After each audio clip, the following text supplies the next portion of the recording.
Ji, today we discuss Latin scale design, general layout plan number 1 and number 2, analyze the data. Regarding the Latin scale design, when our experimental material entirely homogeneous, we use CRD. Number 1. Number 2, when our experimental units are one-way heterogeneous, we use randomized complete block design called RCBD. ये दोनों design हमने already discuss कर लिए। अगर हमारे experimental units two way heterogeneous हों तो then we use Latin square design. Two way heterogeneous mean कि क्लास के अंदर डिफरेंट मेजर्स के लोग हों और वो डिफरेंट सब्जेक्ट्स पढ़ रहे हैं, तो आपने डिफरेंट मेजर्स और डिफरेंट सब्जेक्ट्स में स्टूडेंट्स की परफॉर्मेंस चेक करनी है, तो इसमें लैटिन स्क्वायर डिजाइन अप्लाई होगा। अगर मेजर सेम है, सब्जेक्ट डिफरेंट पढ़ रहे हैं, तो RCBD यूज होगा। मेजर भी सेम है और सब्जेक्ट भी सिंगल है, एक सब्जेक्ट पढ़ रहे हैं सारी क्लास, तो फिर ये CRD की प्रॉब्लम होगी। सिमिलरली अगर मेडिसिन का इफेक्ट चेक करना है पेशेंट रिकवरी रेट पे किसी भी डिजीज में, तो अगर पेशेंट्स की ऑल करेक्टरिस्टिक सेम है, मीन सेम एज ग्रुप है, सेम प्रोफेशन है, सेम एजुकेशन लेवल है, सेम जेंडर है, each and every characteristic same है, तो CRD।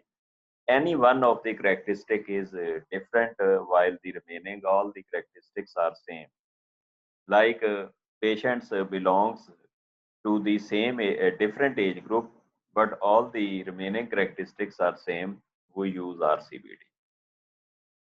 But in Latin scale design, our experimental units are two-way heterogeneous, mean different patients belongs to the different age groups as well as different education level or as well as different professions और different gender, mean के कोई सी दो characteristic very कर जाए, तो आपने Latin square design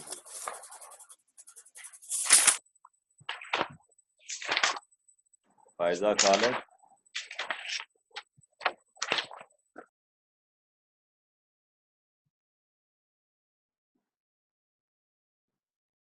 तो so when the variation is found in two direction, variation found in two direction जो ऑलरेडी मैंने डिस्कस की कि आपके पेशेंट डिफरेंट एज ग्रुप से हैं और डिफरेंट उनका प्रोफेशन है, या स्टूडेंट्स डिफरेंट मेजर से हैं और डिफरेंट सब्जेक्ट्स में उनकी परफॉर्मेंस चेक करनी है, तो इसको हम बोलते हैं variation found in two directions. It becomes necessary to remove these two sources of variation simultaneously. तो हमारे लिए ये ज़रूरी हो जाता है कि हम जो वेरिएशन टू वे आई है उसको साइमल्टेनियसली रिमूव करें। साइमल्टेनियसली रिमूव करने के लिए हम क्या करते हैं, हम ब्लॉकिंग करते हैं। RCBD में एक करेक्टरिस्टिक वेरी कर रहा था तो हमने वन वे ब्लॉकिंग की। जब हमारे पास करेक्टरिस्टिक दो वेरीज कर रहे होंगे तो हम टू वे ब्लॉकिंग करेंगे, एक को हॉरिजॉन्टल ब्लॉकिंग कह देंगे और एक को वर्टिकल ब्लॉकिंग कह देंगे। जो हमारी वर्टिकल ब्लॉकिंग होगी उसको रोज से डिनोट करेंगे और जो हॉरिजॉन्टल ब्लॉकिंग होगी उसको कॉलम से डिनोट करेंगे। तो so we make two way blocking perpendicular to the two directions called row wise blocking as well as column wise blockings. Since each row and each column is a complete block, ये ला के सारी statement आपने check पढ़नी है। Since each row and each column is a complete block, therefore each treatment must appear once and only once in each row and each column. This is the main restriction of the Latin square design. कि चूंकि हर रो और हर column एक complete block होगा, अगर complete block है तो कोई seed treatment जो है वो किसी भी ब्लॉक के अंदर 2 दफा रिपीट नहीं हो सकती, यानी सिंगल टाइम अपीयर होगी। रो वाइज ब्लॉकिंग में भी सिंगल टाइम आएगी और कॉलम वाइज ब्लॉकिंग में भी सिंगल टाइम आएगी। अगर रो वाइज ब्लॉकिंग में ये 2 टाइम अपीयर हो गई तो इसका मतलब this is not a Latin square design, this is a RCBD or any other design. तो इट मीन कि रो वाइज ब्लॉकिंग और कॉलम वाइज ब्लॉकिंग के अंदर कोई भी ट्रीटमेंट 2 टाइम रिपीट नहीं हो। मीन आपने ऐसा स्ट्रक्चर प्रिपेयर करना है जिस स्ट्रक्चर के अंदर ना रो में कोई ट्रीटमेंट रिपीट हो ना कॉलम में कोई ट्रीटमेंट रिपीट हो। इन एडिशन इस डिजाइन की जो रिक्वायरमेंट है, सेकंड रिक्वायरमेंट, कि आपकी जितनी ट्रीटमेंट होंगी, सबसे पहले आपने अपनी नंबर ऑफ ट्रीटमेंट को चेक करने हैं कि how many treatments are used in this design. वो सपोज आप 4 कर रहे हैं ट्रीटमेंट यूज या 5 कर रहे हैं। अगर 4 कर रहे हैं तो रो वाइज ब्लॉक भी 4 होने चाहिए और कॉलम वाइज ब्लॉक भी 4 होने चाहिए। यानी आपकी रो वाइज और कॉलम वाइज ब्लॉकिंग जो है वो डिपेंड करती है कि आपके पास कितनी ट्रीटमेंट है टोटल। जितनी ट्रीटमेंट है उतने रो वाइज ब्लॉक्स लेंगे, जितनी और उतने ही कॉलम वाइज ब्लॉक लेंगे। सपोज आपके रो वाइज या कॉलम वाइज ब्लॉक ज्यादा बन रहे हैं तो आप फिर अपनी ट्रीटमेंट इंक्रीज कर लें। ऐसा नॉर्मली होता नहीं है। हम अपनी ट्रीटमेंट को देखते हुए रो और कॉलम को जनरली मैनेज करते हैं। तो ये सेकंड रिस्ट्रिक्शन है कि जितनी आपकी ट्रीटमेंट होगी उतने ही रो वाइज ब्लॉक होंगे और उतने ही column wise block. So T is equal to R and R is equal to C। Mean के T, R और C ये तीनों इक्वल होंगे। अगर T 4 है तो R भी 4 होगा और C भी 4 होगा। स्मॉल r नंबर ऑफ रोज को शो करता है, small c number of columns को और small t number of treatments को। ये नीचे लिखा हुआ है, नजर आ रहा है आपको। And the main objective of this design is to eliminate the variability due to rows and columns from the experimental error. हमने क्या करना है कि जो रो और कॉलम की वजह से वेरिएशन आएगी वो वेरिएशन बेसिकली हमने एलिमिनेट करनी होती है एक्सपेरिमेंटल एरर से। आप देखते हैं CRD किया था तो एक्सपेरिमेंटल एरर जब कैलकुलेट की, SSE को हम एक्सपेरिमेंटल एरर कहेंगे, तो SSE में आपने किसके इक्वल था, TSS माइनस SS ट्रीटमेंट। लेकिन जब आप RCPT में ब्लॉक इफेक्ट इंट्रोड्यूस करवाए तो उसने क्या किया, SS error is equal to TSS minus SS treatment minus SS block. Mean के आपका एरर मजीद कम हो गया। और जब आप लैटिन स्क्वायर डिजाइन में जाएंगे तो आपने 2 वे ब्लॉकिंग इंट्रोड्यूस करवाई होगी, तो आपका एरर मजीद कम हो जाएगा, RCBD से भी कम हो जाएगा आपका एरर। और एरर जितना कम होता जाएगा आपकी एक्यूरेसी जो है वो उतनी बढ़ती जाएगी, प्रिसीजन लेवल उतना इंक्रीज होता जाएगा। तो first of all we discuss general layout plan of Latin square design. To discuss the general layout plan,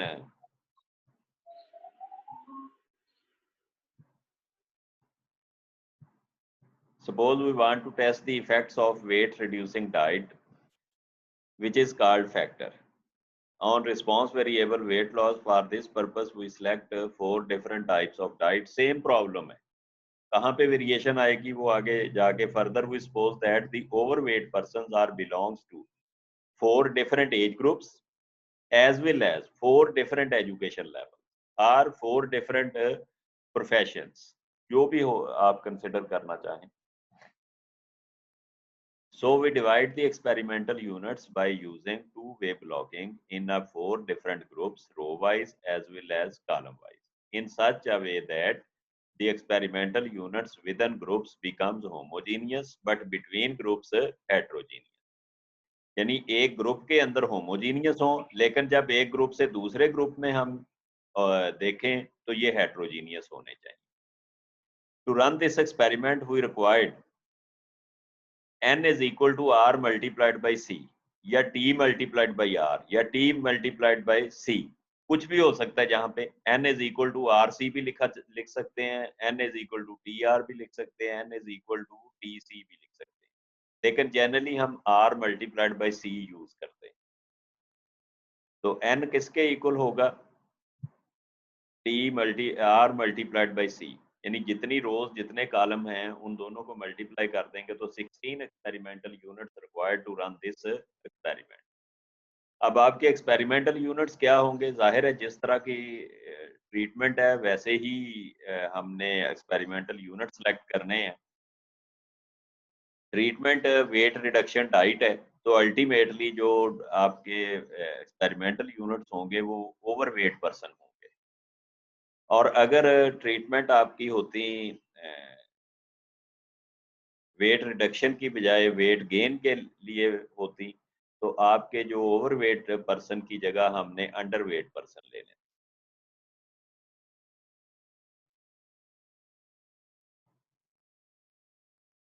आपने क्या करना है,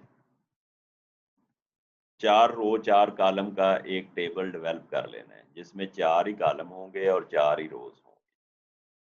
रो वाइज आप एजुकेशन लेवल को अगर लेते हैं, कॉलम वाइज आप एज ग्रुप ले लेंगे। अगर आपने कॉलम वाइज एजुकेशन लेवल लिए हैं तो रो वाइज आपके एज ग्रुप होंगे। मीन के एक दो करैक्टरिस्टिक वेरी कर रहे हैं, एक एज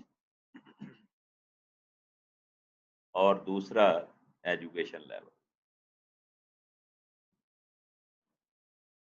तो ये दो चीजें वेरी कर रही हैं। आप अगर एज को कॉलम में रख लेते हैं कि पहला एज ग्रुप C1 है, दूसरा एज ग्रुप C2 है, तीसरा एज ग्रुप C3 है और लास्ट एज ग्रुप C4 है, तो फिर एजुकेशन लेवल को आपको रो वाइज रखना पड़ेगा। और अगर आप education level C1, C2, C3 यानी कॉलम वाइज ले लेते हैं तो फिर एज आपकी रो वाइज। ये कोई रिस्ट्रिक्शन नहीं है कि किसको किसके आपने रिस्पेक्ट लेना है। आप एक करैक्टरिस्टिक रो में रख रहे हैं तो दूसरा अल्टीमेटली आपको कॉलम में रखना पड़ेगा, और एक अगर फर्स्ट को कॉलम में रख लिया तो सेकंड को रो में ले जाएंगे। It is depend on the choice of the researcher. ये स्टैटिस्टिशियन बाउंड नहीं कर सकते कि जी किधर आपने कौन सा करैक्टरिस्टिक लेना है। ये रिसर्चर की चॉइस है, जिधर मर्जी वो एज ले ले, पहला करैक्टरिस्टिक ले ले, जिधर मर्जी दूसरा। दो ही करैक्टरिस्टिक हैं, दो ही आपके पास ऑप्शन है, या तो आप रो वाइज रख सकते हैं किसी को या फिर कॉलम वाइज। तो एक को रो वाइज ले लेंगे, एक को कॉलम वाइज। आपके पास 16 सेल जो हैं वो आ गए। अब आपने इसमें ट्रीटमेंट अप्लाई करनी है। ट्रीटमेंट अप्लाई करनी इस तरह करनी है कि ना किसी कॉलम में कोई ट्रीटमेंट एक से ज्यादा बार आए और ना किसी रो में एक से ज्यादा बार आए। यानी ये ना हो कि T1 रो 1 में T1 इधर भी आ जाए और इधर C4 में भी जाके आ जाए। R1 में T1 एक दफा ही आनी है, T2 भी सिंगल टाइम, T3, T4 हर एक ट्रीटमेंट हर रो और हर कॉलम में। ये सेल जो नजर आ रहा है ये पहला सेल है C1 और R1 का इंटरेक्शन। यहाँ पे जो ट्रीटमेंट रख दी वो ट्रीटमेंट C2 और R1 में नहीं आ सकती, वो C3 R1 में नहीं आ सकती, वो C4 R1 में नहीं आ सकती। सिमिलरली R2 के अंदर जो ट्रीटमेंट आपने इधर रख ली वो अब रिमेनिंग सेल में नहीं आ सकती, और इधर वो ट्रीटमेंट लेंगे जो ऊपर नहीं आई होगी। सपोज इधर मैं T1 लिख लेता हूँ ना, तो अब इसके नीचे मैं T1 नहीं ले सकता, इधर मैंने T2 लेना है, T3 लेना है, T4 लेना है, अदर देन T1 लेना है। और ना मैं इधर T1 रख सकता हूँ, इधर भी T1 नहीं लिया जा सकता, क्योंकि दो दफा एक रो में आ जाएगी। ना कोई ट्रीटमेंट किसी सेल में किसी कॉलम में आएगी टू टाइम, ना ही किसी रो में आएगी टू टाइम, ये सिंगल सिंगल टाइम आएगी। तो अगर हम रैंडम प्रोसेस यूज करते हैं तो रैंडम प्रोसेस में तो आपकी रेपिटेशन हो सकती है, रो वाइज भी हो सकती है, कॉलम वाइज भी। सो हमने इसकी जो प्लानिंग करनी है एलोकेशन की, वो कुछ इस तरह से करनी है कि ना रो वाइज रिपीट हो और ना कॉलम वाइज रिपीट हो। तो उसके लिए मैं एक्सप्लेन कर रहा हूँ कि आपने T1 से स्टार्ट कर लेना है। ये मैं इधर से लिख रहा हूँ। आपने T1 कॉलम 1 और रो 1 में, इसमें T2 लिख लेना है, इसमें T3 लिख लेना है और इसमें T4। आपने एक सीक्वेंस में रो 1 में कि रो एक कॉलम्स को ऑल दो हमने कंसिडर करना है, लेकिन स्टार्ट हम रो वाइज कर रहे हैं। पहली रो में मैंने चारों ट्रीटमेंट लिख दी और एक सेट ऑर्डर के तहत लिखी कि जिस तरह उनका असेंडिंग ऑर्डर है कि T1 T2 T3 T4 ये जो सबस्क्रिप्ट में नंबर आ रहे हैं उसी सीक्वेंस में लिख। अब मैं यहाँ से T2 से स्टार्ट कर सकता हूँ या T3 से या T4 से, लेकिन T1 नहीं लिख सकता। सो मुझे T1 रिमूव करना होगा, तो मैं T2 से स्टार्ट कर रहा हूँ, फिर T3 लिख दूंगा, फिर T4 लिख दूंगा और जिसको रिमूव किया उसको एंड पे ले जाऊंगा, T1 एंड पे ले। अब R3 में T1 भी नहीं आ सकता, T2 भी नहीं आ सकता, T3 T4 दोनों में से कोई एक आना है। तो मैं सेट ऑर्डर नहीं चेंज कर रहा, मैं T3 से स्टार्ट कर रहा हूँ, T3 फिर T4 फिर T1। ये जो यहाँ से नजर आ रहा है कि T3 से अगर स्टार्ट किया तो आपने पूरी एक सीक्वेंस लिख देनी उठा के, यानी ये तीनों ट्रीटमेंट आपने R3 में C1 से स्टार्ट करके लिख देनी। अब जो स्किप ट्रीटमेंट है उसने एंड पे लेके जाना है आपने उसको, तो T2 को आप एंड पे ले गए। अब आपने जब R4 में गए तो ना तो T1 आ सकता है, ना T2 ना T3, अल्टीमेटली T4 से स्टार्ट होगा। T4 से स्टार्ट करके तो हमारे पास कहाँ से T4 से लेके T1 T2 इसी ऑर्डर में प्लेस कर देंगे, तो T1 लिखेंगे,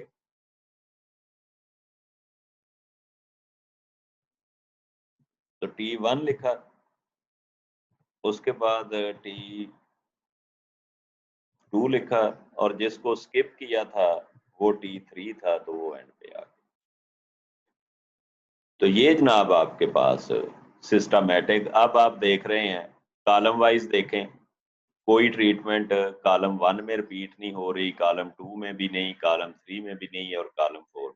सिमिलरली कोई भी ट्रीटमेंट ना रो 1 में रिपीट हो रही है, ना रो 2 में रिपीट हो रही है, ना रो 3 में, ना रो 4। रेपिटेशन नहीं आनी चाहिए, सिंगल सिंगल टाइम। आप कॉलम वाइज देखें तब भी सिंगल टाइम अपीयर हो, आप रो वाइज देखें तब भी सिंगल टाइम अपीयर। और ये सिर्फ उस सूरत में मुमकिन है जब आप एक सेट सिस्टमैटिक पैटर्न अडॉप्ट करते हैं। रैंडम पैटर्न में ये नामुमकिन हो जाता है, क्योंकि रैंडम पैटर्न में आपके अपने हाथ में कुछ नहीं होता। इधर आपके अपने हाथ में है कि T1 मैंने इधर लिख दिया, T1 से स्टार्ट किया तो एक सीक्वेंस में मैंने लिख दिया, फिर T1 को स्किप किया, T2 से स्टार्ट करके T4 तक लिख दिया और जिसको स्किप किया था उसको एंड पे लिख दिया। और इसी तरह अब आप देखें रो 1 की एंट्री और कॉलम 1 की एंट्री बिल्कुल सेम है। रो 2 की sequence of occurrence of the treatment and C2 the occurrence of the treatment same है। R3 और C3 का ऑर्डर सेम होगा, R4 और C4 का ऑर्डर सेम होगा। लेकिन स्टैटिस्टिक्स में अब हम ही आपको ट्रैप करेंगे दोबारा कि जी ये तो पॉसिबल ही नहीं है कि हम सिस्टमैटिक पैटर्न के दिए हुए रिजल्ट को एनालाइज करने की सलाहियत रखते हैं, कर ही नहीं सकते, ना ही हम करते हैं, ना अलाउ करते हैं किसी को। तो फिर क्या करेंगे, अब हम इसको रैंडम एलोकेशन करेंगे, रैंडमाइज करेंगे। यहाँ पे दो चीजें हैं, एक कॉलम है और एक रो है। या तो पहले कॉलम को रैंडमाइज कर लेंगे, रो को अनअटेंडेंट छोड़ देंगे, या फिर रो को पहले रैंडमाइज करेंगे, कॉलम को अनअटेंडेंट। तो टू वे रैंडमाइजेशन करनी है, पहले आप रो को कर लेते हैं तो उससे नेक्स्ट में आप कॉलम को करेंगे। अगर पहले कॉलम को कर लेते हैं तो बाद में रो को कर लेंगे। तो मैंने पहले रो को रैंडमाइज किया, उसके लिए मैंने क्या करना है, ये जितने बाई जितने का टेबल आपका पहला है, ये वाला टेबल जो नजर आ रहा है आपको, उतने बाई उतने का उसी ऑर्डर का आपने एक टेबल इंसर्ट कर लेना है दोबारा से। और उसमें आपने C1 से जैसे C1 C2 C3 पहले लिखा हुआ है वैसे ही लिख देंगे। R1 R2 R3 R4 वैसे ही लिख लेंगे। अब रैंडम एलोकेशन के लिए आपने लॉटरी मेथड यूज करना। We prepare 4 slip paper, one for each row of same size and same color. आपने रो वाइज ब्लॉकिंग पहले एलोकेशन कर रहे हैं, रैंडम एलोकेशन, तो आपने 4 स्लिप पेपर रो के लिए क्योंकि आपके पास 4 रोज हैं। अगर 5 रो होती तो 5 स्लिप पेपर बना लेते, 3 रो होती तो 3 स्लिप पेपर बना लेते। तो 4 रोज हैं तो 4 स्लिप पेपर बनाएंगे। पहले स्लिप पेपर पे R1, फिर R2 R3 R4 उनको उनको फोल्ड करेंगे और मिक्स करेंगे, 1 बाय 1 सिलेक्शन उसकी करेंगे। तो सबसे पहले जो आपने स्लिप पेपर सर आवाज सर क्लियर नहीं आ रही, कभी सही आ रही है सर, कभी कम आ रही है। जी मैं ये कह रहा हूँ जी सर अब सही है कि आपने ये जिस ऑर्डर का आपका पहला टेबल है उसी ऑर्डर का एक टेबल इंसर्ट कर लेंगे। 4x4 था पहला भी टेबल, तो आपने 4x4 ब्लैंक 4x4 चाहिए ये नेम लिखने के बाद, यानी 5x5 अगर लिखते हैं तो आपके पास रिमेनिंग 4x4 का टेबल आ जाएगा। C1 C2 C3 C4 और R1 R2 R3 R4 लिखने के बाद अब आपने रैंडमली इधर ट्रीटमेंट एलोकेट करनी। उसके लिए क्या करना है, आपने 4 स्लिप पेपर प्रिपेयर करनी है रो वाइज। पहली रो के लिए R1 फिर R2 R3 R4 उनको फोल्ड करना है, मिक्स करना है। अब 1 बाय 1 स्लिप पेपर उठा लेना। आपने जो पहले स्लिप पेपर उठाई उस पे सपोज R3 लिखा था। अब R3 प्रीवियस टेबल का R3 आपने लेना है, जो प्रीवियस टेबल है। R3 की एंट्री देखें, T3 T4 T1 T2। तो आपने ये कहाँ पे प्लेस कर देना है, जो नंबर 1 पे सिलेक्शन हुई है। नंबर 1 पे पहली स्लिप पेपर पे जो R3, इसका मतलब आप R1 में R3 की एंट्री रिप्लेस करने जा रहे हैं। तो T3 इधर लिख देंगे, फिर T4 आएगा, फिर T1 आएगा और फिर T2 आएगा। सर आपके माइक की पोजीशन चेंज हो जाती है, फिर आवाज नहीं आती। जी सर आपका माइक ना हिल जाता है बार बार, तो फिर आवाज नहीं आती। मैं ये कह रहा हूँ कि आपने स्लिप पेपर उठाई, 4 स्लिप पेपर बना ली R1 R2 R3 के लिए। उसके बाद आपने स्लिप पेपर एक उठानी है। उस स्लिप पेपर को जब ओपन किया तो उस पे R1 से R4 तक कोई नंबर भी अपीयर हो सकता है। तो मैं सपोज कर रहा हूँ कि पहली स्लिप पेपर पे R3 अपीयर हुआ। अगर R3 अपीयर हुआ है पहली स्लिप पेपर पे, तो आपने जो प्रीवियस टेबल है उसका R3 वाली एंट्री कंप्लीट चेक करनी है। ये है T3 T4 T1 और T2। इसको उठा के आपने प्लेस कर देना है कहाँ पे, R1 में। उसके बाद फिर आप के पास पीछे रह गई आपके पास 3 स्लिप पेपर। उन 3 में से अगेन एक उठाएंगे, उस पे सपोज R4 लिखा हुआ है, तो आपने क्या करना है, R4 की एंट्री यहाँ से T4 T1 T2 T3 ये आपने R2 के अंदर लिख देनी है। इसी तरह आपने फिर R3 थर्ड टाइम जब स्लिप पेपर उठाएंगे उस पे सपोज R1 लिखा हुआ है, तो आपने थर्ड रो में R1 रिप्लेस कर देना है। और इस तरह करके ये पूरा प्रोसेस आपका रो रैंडमाइजेशन कहलाएगा। अब आपकी रैंडमाइजेशन हो गई, रो 1 की एंट्री रो 3 में चली गई, रो 3 की एंट्री रो 1 में सर चली गई। अगर इस तरह हो गया कि जब हम रैंडमाइज कर रहे हैं कि सेम ही अगर आ जाए सामने, तो उसको सेम को नहीं लिखना, जो मर्जी हमने दूसरे किसी को लिखना। जिस तरह R1 के सामने अगर R1 ही फॉर एग्जांपल आ जाती है तो कोई फिर मसला वो नहीं, हमने R1 लिख देंगे, नो प्रॉब्लम। R1 आया है ठीक तो R1 ही लिखेंगे। आपने ठीक स्लिप पेपर पे जो लेटर अपीयर हो गया ना, उसको आपने फॉलो अप करना है।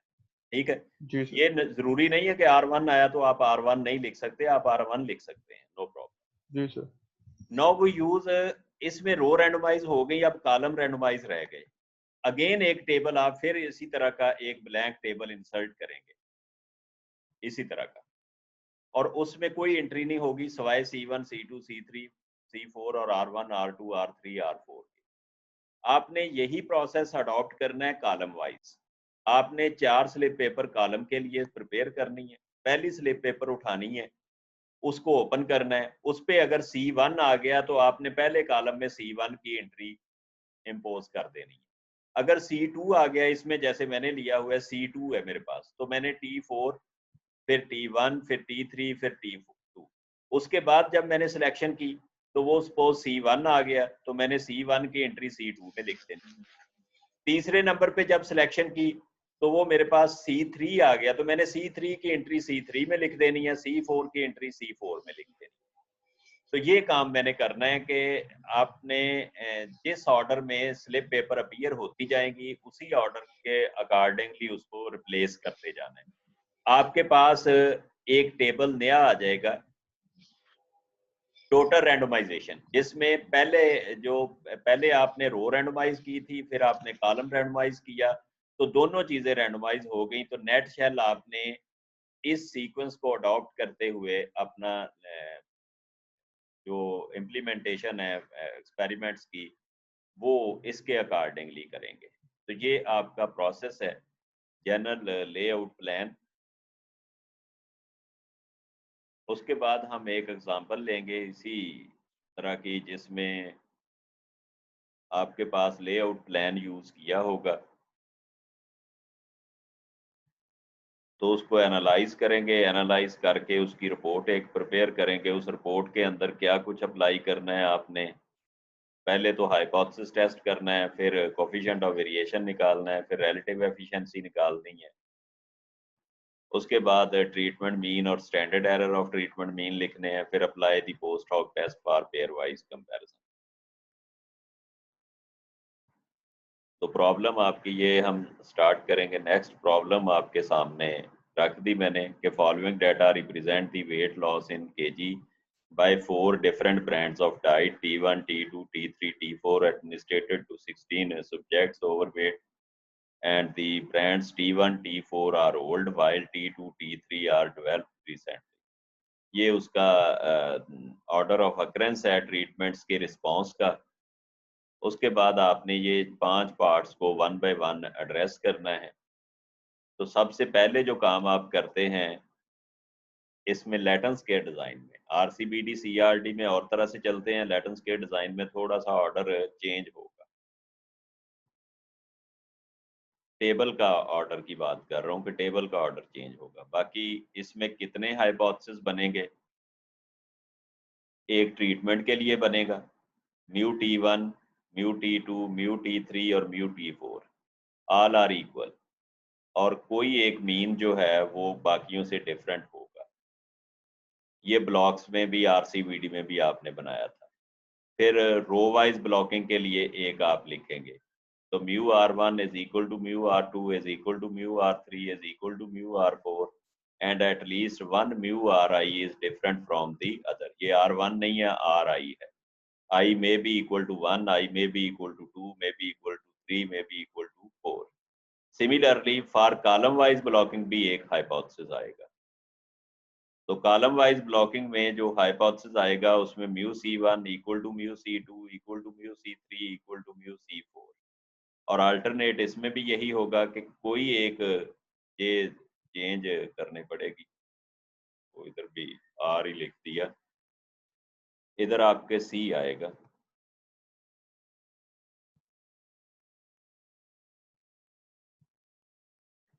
तो mu CI is different from the other. Level of significance 5% as usual जो हम लेते हैं। उसके बाद टेस्ट स्टैटिस्टिक F टेस्ट, जहाँ से हम नेक्स्ट क्लास स्टार्ट करेंगे।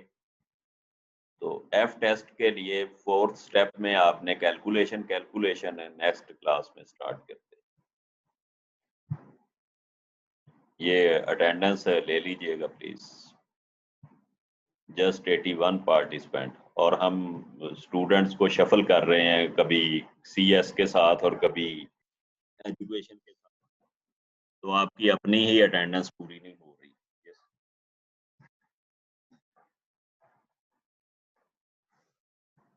मैं साथ ही लिंक सेंड कर रहा हूँ, तो प्लीज इधर उधर नहीं बिखर जाना कि दोबारा फिर 15-20 मिनट लगाओ इकट्ठे होने में। साथ ही आपने जो है वो ज्वाइन कर लेनी क्लास।